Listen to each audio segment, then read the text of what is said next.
ছিলেন যে সালাফি আলেমগণ রাজনীতি বিষয়গুলো এড়িয়ে চলে কেন? কারণ রাজনীতি মানে ধাপ্পাবাজি, এই জন্য ধাপ্পাবাজি পছন্দ করি না আমরা। কয় তুই আমার সাথে রাজনীতি করিস, বুঝলেন না কি ধোকাবাজি করিস। বিশ্বাস করেন প্রত্যেকটি রাজনীতিবিদ ধোকাবাজ। এখন আপনি ভালো করে দেখেন, একজনে এখানে একজন এখানে, কোনো রকমের কেউ একটা পদ নেই ভাই, একটা কোনো রকমের যেন আমি সংসদে যাইতে পারি, কোন রকমের যেন আমি মুখখানে পদটা পাইতে পারি। আরে সুবহানাল্লাহ, এইটা তো আল্লাহ যাকে বসাবে সেখানে, ওখানে যাইলে বিপদ আছে, এটা জানেন তো। ওখানে যাইলে যত মানুষের আপনি ম্যান্ডেট নিয়ে গেছেন, মানুষের অধিকার আদায় করেন না, আল্লাহ আপনাকে জিজ্ঞাসা করবে। ওমর রাদিয়াল্লাহু আনহু বলতেন যে ফোরাতের তীরে যদি কোনো একটা মানুষ না খেয়ে মারা যায়, একটা কুকুর না খেয়ে মারা যায়, আমার ভয় হয়ে যায় আল্লাহ আমাকে জিজ্ঞাসা করবেন। আপনি যে এলাকার এমপি হয়ে যাচ্ছেন, যে এলাকার মন্ত্রী হয়ে যাচ্ছেন, ওই এলাকার কোনো মানুষ যদি কোনো অসুস্থ হয়, ক্ষতিগ্রস্ত হয়, ওখানে যদি কোনো মারামারি, আপনার সব দায়িত্ব আপনাকে বহন করতে হবে। কারণ কাফা বিলমারে যার দায়িত্ব আপনার উপর, তাকে যদি ক্ষতিগ্রস্ত হয়, পুরো জিনিস আপনাকে দায়িত্ব বহন করতে হবে। আল্লাহ তাআলা কোরআনে বলেছেন, রাসূলুল্লাহ সাল্লাল্লাহু আলাইহি ওয়াসাল্লাম হাদিসে বলেছেন, কি বলেছেন? কুল্লুকুম রাঈন ওয়া কুল্লুকুম মাসউলুন আন রাইয়াতিহি। আমি এত বড় দায়িত্ব নিতে পারবো না, আমার ক্ষমতা নেই, জন্য আমরা দূরে থাকি। সালাফিরা এত বড় দায়িত্বের যোগ্য মনে করে নিজেদেরকে, এত বড় পণ্ডিত হয়ে আমরা একেবারে রাষ্ট্র পরিচালনা করবো, ওইটা পরিচালনা। আপনারা যারা দেশি পণ্ডিত, আপনারা যারা পরিচালনা করেন, আমরা সালাফিরা মনে করি যে আল্লাহর ইবাদত করে যদি দুনিয়াতে যাইতে পারি, আলহামদুলিল্লাহ আমাদের জন্য জান্নাত পাবো। দুনিয়ার রাজত্ব আমাদের এত আশাবাদী আমরা কেউ নাই। আপনারা দুনিয়ার এটা করুন, এটা করুন, অমুক করেন, ত্যাং করেন, দেখি না কত করতে পারেন। 100 বছরে কিছুই করতে পারেন নাই। 100 বছরে কিছুই করে নাই, গত 100 বছর কিছুই করে নাই এখন পর্যন্ত। এই জন্য শাইখুল আলবানী রাহমাতুল্লাহ বলছেন, গত 100 বছরে কিছু করেন, দেখি না আর 100 বছর তোমরা কি করো। ওই কিছু হবে না, আপনি আখিরাতমুখী হন, আল্লাহ তাআলা আপনাকে যেখানে বসানো বসাবে, আর আপনি ওইটার দিকে দৌড়াবেন, দুনিয়ার দিকে দৌড়াবেন। দুনিয়া আপনাকে শুধু ওটুকু দিবে যতটুকু আল্লাহ লিখছে। এর বাইরে আপনি যত দুনিয়া দুনিয়া করে বেড়ান না কেন, দুনিয়া আপনার থেকে পিছিয়ে দিবে, কারণ আপনার জন্য লেখার বাইরে কিছুই আসবে না। এটা রাসূলুল্লাহ সাল্লাল্লাহু আলাইহি ওয়াসাল্লাম বলেছেন। কি বলেছেন? তিনি বারবার সাবধান করেছেন এই বিষয়টা নিয়ে, বারবার সাবধান করেছেন যে তাতি দুনিয়া ওই রাগেমা মানকার দুনিয়া হাম্মু, যে ব্যক্তি দুনিয়াকে শুধুমাত্র উদ্দেশ্য রাখবে, এটা দুনিয়া উদ্দেশ্য, বিশ্বাস করেন। আখিরাত উদ্দেশ্য হলে কথা বলতো না কেউ আমাকে। রাজনীতি মানে এখন দুনিয়া পাওয়ার যে রাজনীতি, এটা এখন আখিরাতের রাজনীতি, শরীয়ত, ইসলামী শরীয়তের রাজনীতি কোনটা জানেন? সূরা 2টা আয়াতের মধ্যে আল্লাহ তাআলা যথেষ্ট করে দিয়েছে।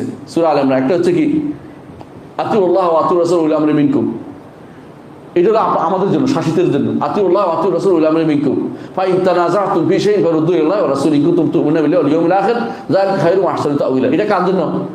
শাসিতের জন্য, শাসকের জন্য বলছে।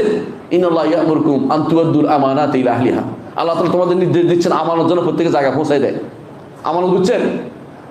গরিবের হক গরিবের জায়গা পৌঁছায় দিতে হবে, চাকরি যেটা যা পাওয়া তাকে দিতে হবে। এটা বিশাল দায়িত্ব, আমানত বিশাল বিশাল কাম। এটা শাসকের উপর দায়িত্ব দিচ্ছে আল্লাহ তাআলা। 2টা আয়াতে পরপর 2টা আয়াতে আল্লাহ তাআলা এটাকে আমাদের বলে দিয়েছে। সূরা নিসা, এই 2টি আয়াত, এই 2টি আয়াতে আল্লাহ তাআলা আমাদেরকে একটা শাসকের জন্য, একটা শাসিতের জন্য দিয়েছে। শেষ করে দিয়েছে রাজনীতি। এখানে রাজনীতি বলে, রাজনীতি এখন অর্থ কি? রাজা হওয়ার নীতি। ইসলামে রাজা হওয়ার জন্য পাগল হয়, ইসলাম অনুমোদন করে না।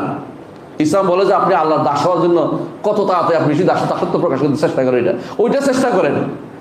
রাজা হওয়ার জন্য আপনি চেষ্টা করেন না। আল্লাহ কাকে ক্ষমতা দিবেন? আল্লাহ তাআলা বলছেন, ওয়াদাল্লাহুল্লাযিনা আমানু ওয়া আমিলুস সালিহাতি লা ইস্তাখলিফান্নাহুম ফিল আরদ।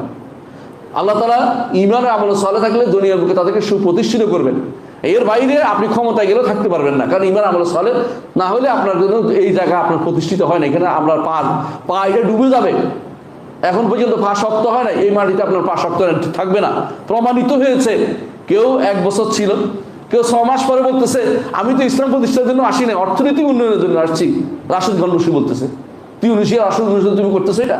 আরেকজন ক্ষমতায় গিয়া মাগরিব মরক্কোর ক্ষমতায় যাইয়াও ইসরায়েলের সাথে শান্তি চুক্তির জন্য ব্যস্ত হয়ে করছে। সবার আগে ইসরায়েলের সাথে শান্তি চুক্তি করছে। এটা নাম ইসলাম? এর আগে তো ইসরায়েলের 12টা বাজাচ্ছে, ইসরায়েল এই হারে কান্নাকাটি, ইসরায়েলের অমুক কেন মেরে ফেললো, মিছিল করে রাস্তা পরে হচ্ছে, এখন থেকে ইসরায়েলের শান্তি চুক্তি করছে না। এটা নাম ইসলাম? কারণ ক্ষমতা যায় মানুষ বুঝে যে কত বিপদে আছে। আপনি যত আনন্দদায়ক মনে করতেছেন তা কিন্তু না। পুরো রাষ্ট্র চিন্তা করতে হবে, কোথাও কিছু হয়ে গেলে দায়িত্ব কিন্তু বহন করতে হবে আপনাকে। এমনকি ওইটার জন্য বিশ্ব আবার আপনাকে ধরবে, অমুকখানে কেন এটা হলো, হ্যাঁ অমুক অমুক অমুক প্রার্থীরা কেন মানলো, এটা জাতিসংঘ আপনাকে জিজ্ঞাসা করবে এরপরে। সুতরাং বুঝুন যে আনন্দ জাগানো এটা। আমরা আলহামদুলিল্লাহ এই সমস্ত ফেতনা থেকে দূর থাকতে, আসলেই ফেতনা। যদি ফেতনা না বলেন, আপনি এখন ভালো করে দেখেন, কোনো ব্যক্তি ইসলামের নাম দিয়ে গেছে, কি ইসলামের উপর টিকে থাকতে পারে নাই, কারণ ইসলাম গোড়ায় তো ইসলাম নাই। মানুষগুলো ইসলাম বুঝে না। আপনি কাদের উপর কর্তৃত্ব করতেছেন একটু বুঝার চেষ্টা করেন। যাদের উপরে কর্তৃত্ব করছে ওরা কি ইসলাম বুঝে নাকি? ওরা কয়জনের শিরকে মুক্ত আছে, কয়জনের ইমান হারিয়েছে? তাদের দুনিয়া দিলে পাগল হয়ে আমেরিকা চলে যাচ্ছে, সব যাচ্ছেন টাকা পয়সা আমেরিকা রেখে আসছে, বউ রেখে আসছে, বউ আরেকজনের কাছে চলে গেছে। কত তো এরকম ইতিহাস আপনার চোখের সামনে আসতেছে। যেখানে এরকম পরিস্থিতি সেখানে আপনি ইসলাম রাজনীতি করতেছেন। কিসের রাজনীতি করবেন? ইসলামের রাজনীতি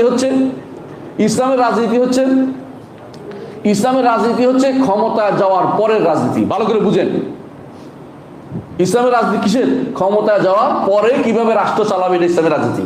ক্ষমতা যাওয়ার জন্য কোন পদ্ধতি অবলম্বন করে, কেমনে মেকানিজম করে ক্ষমতা যাইতে হবে, এই সালাকি ইসলাম শিক্ষা দেন। বুঝাতে পারছি কথাটা? আপনি দেখেন সিয়াসাত শরিয়ার উপরে বই আছে আরবিতে, ইবনে তাইমিয়ার বই আছে, আব্দুল ওয়াহাব খাল্লাফের বই আছে, এবং ইবনুল কাইয়িমের উপরে বই আছে, তুরকুল হুকমিয়ার উপর আর বিস্তারিত বই আছে, ইলামুল মুওয়াক্কিন আছে। এগুলির মধ্যে আপনি দেখবেন আরো অনেকগুলি সিয়াসাত শরিয়ার উপর বই আছে। এগুলিতে আপনি দেখবেন কোথাও এটা বলা হয় নাই ক্ষমতা যাইতে তুমি 10 জনের দলীয়, 12 জনের সাথে একটা করিও, 15 জনের সাথে মিল করিও, কুফুরি যারা আছে ওদের সাথে মিলে হইলে ক্ষমতায় কোনো রকম আমার পাটা কেন যেন রাখতে পারি, যেন ওখানে পাটা রেখে আমি যেন একটা বক্তৃতা দিতে পারি, মানুষ যেন তাক লাগাইতে পারি, এটা ইসলামের মধ্যে নাকি? এগুলি হচ্ছে দুনিয়ার জাগতিক মারামারি। জাগতিক মারামারি থেকে যে যত দূর থাকবে ততই উন্নতি হবে।